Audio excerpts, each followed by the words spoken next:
Hello, good morning students. Welcome to the online video class. So we are discussing from this chapter computer software. So let's see what today's topic we have to discuss. So in today's topic we will see system software and types of system software.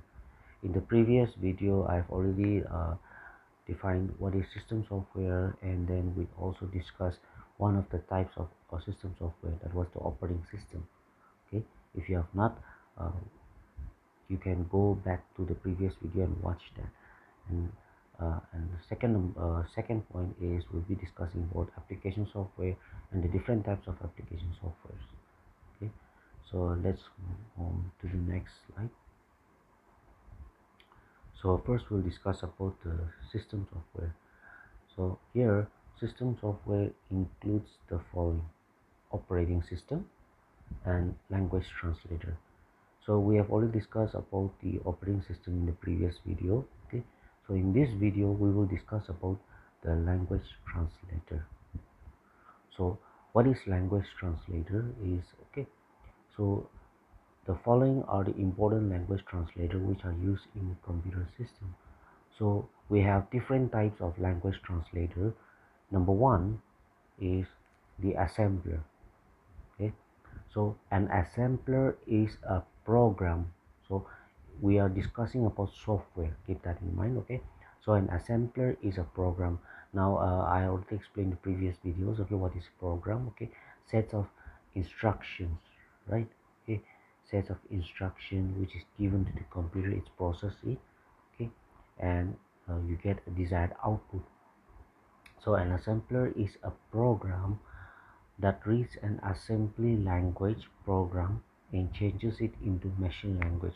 So an assembler is actually a system software which reads assembly language program. Okay, so a different language, an assembly language program, which is actually a much higher version of the machine language. Machine language is the computer language, okay, in terms of binary 0 and 1. So assembly language contains mnemonics, certain alphabets, certain symbols. Okay, so it is a much higher advancement over the machine language. So using the assembler software, the programmers could convert or could write down in assembly language, and then convert that assembler will convert that the assembly language program into machine language. So programmers did not have to write down in machine language. They could learn the assembly language, and then using the assembler they could type out, and then the assembler itself will convert it into machine language. So a program written by programmer in assembly language is called a source program. Okay, so the program that was written by the programmer using the assembly language, it was called as a source program, the source code. Okay. After this source program has been converted into machine code by an assembler, it is referred to as an object program. So the source program, once it gets converted into machine language by the assembler, it is called as object program or object code. Okay, so this object program is written in binary language, in machine language. Okay, so what this source program and object program is, actually the both are same.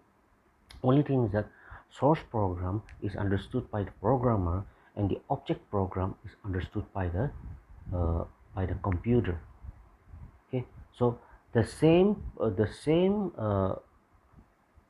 program just converted into two different files, one for humans and the other for the machine. Okay, next, number two, we have compiler.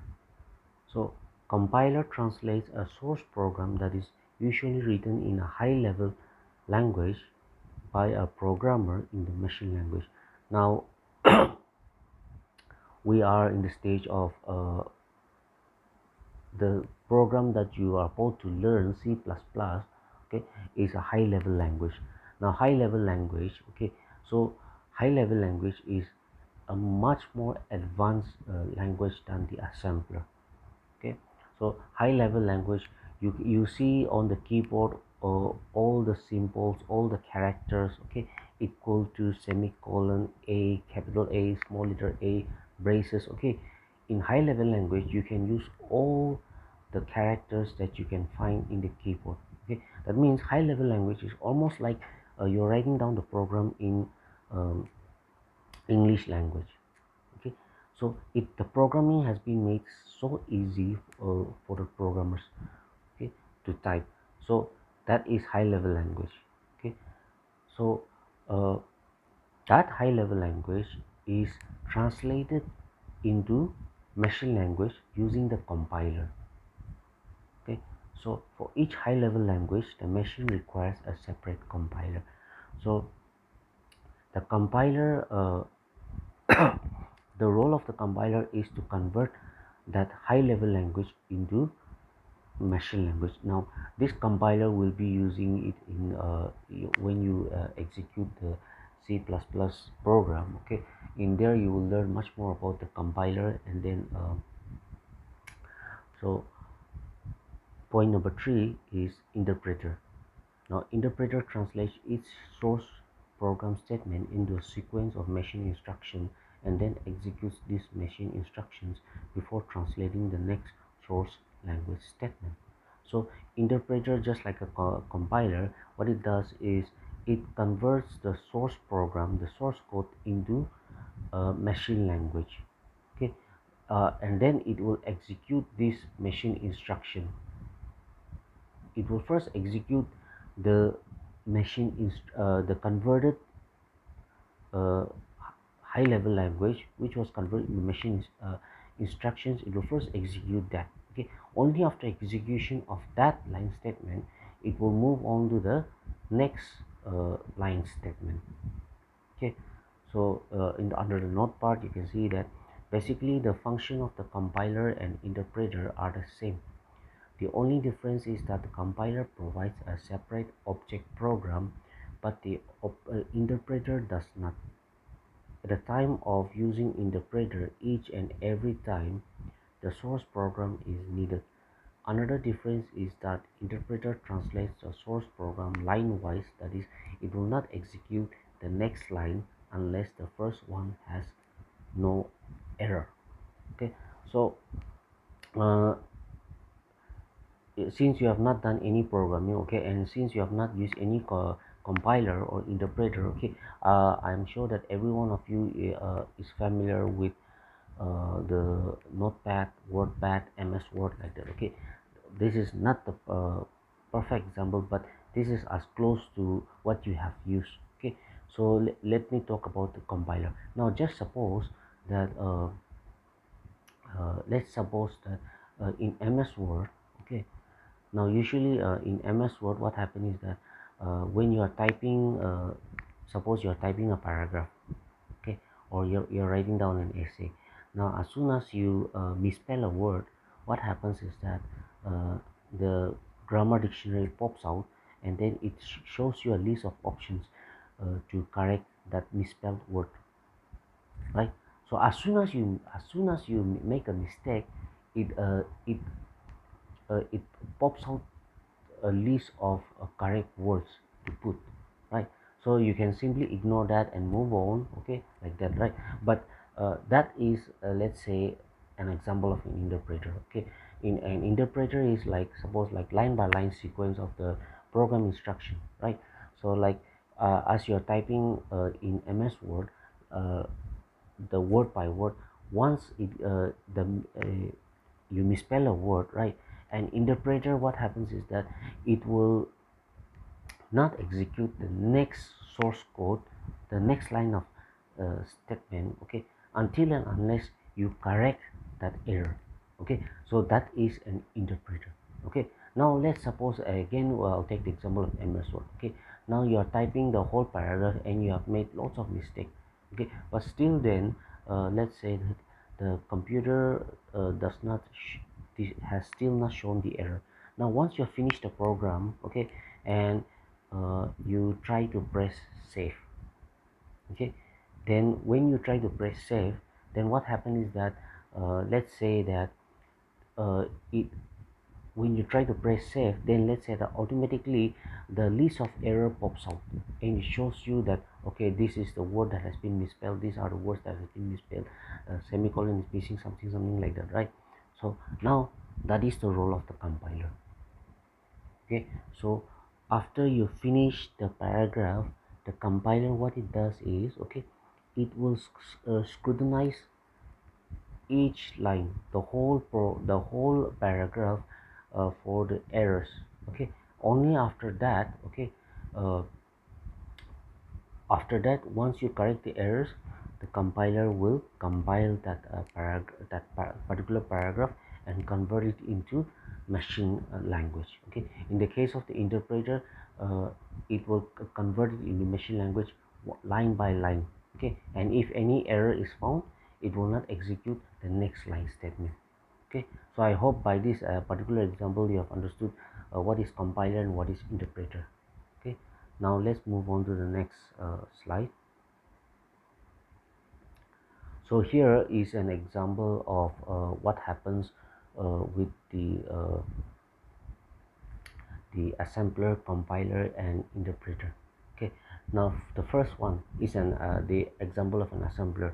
So here I've just wrote an example of the assembly language. Okay, now that is the assembly language. So you can see some alphabets. Okay, you can see some mixture of alphabets. Okay, there will also be mixture of numbers, also digits also. Okay, so what the assembler does, it is you can see that wheel, right?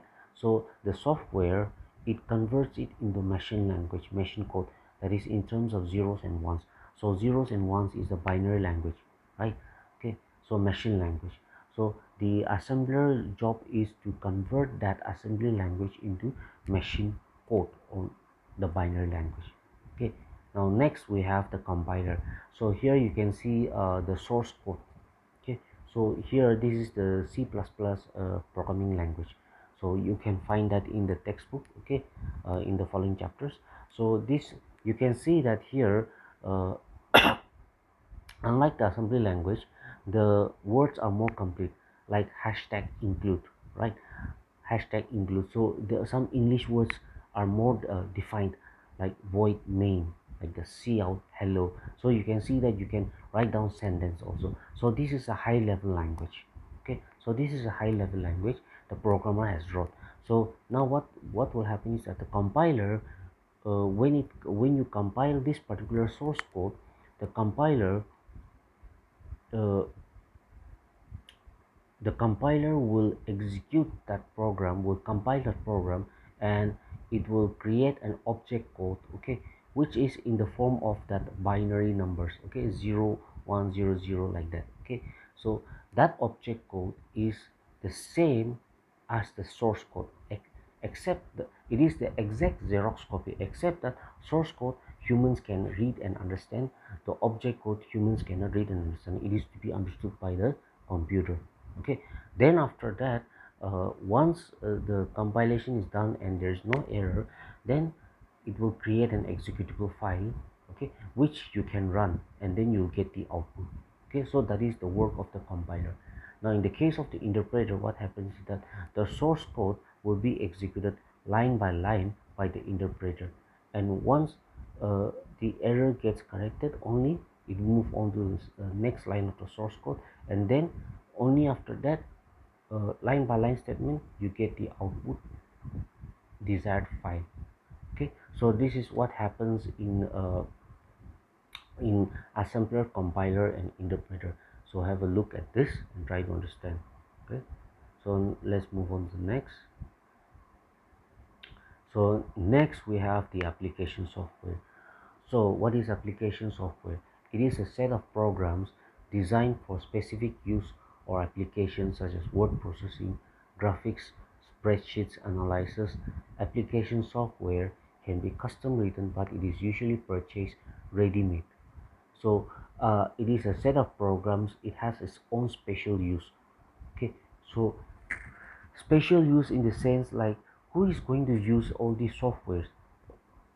The system software, it is to be It is mostly used for the means like computer hardware, but some system softwares is used by humans also, right? Like the operating system, the most basic example, the operating system. So the operating system interacts with the computer hardware, and it also interacts with the user. So the user can indirectly or directly interact with the operating system, and then from there it can indirectly access the other system softwares. And then using the operating system, okay, so under the node part, you'll see that the operating system acts as a communication link between the hardware and the application program. It is responsible for loading the application software into memory and then starting the program.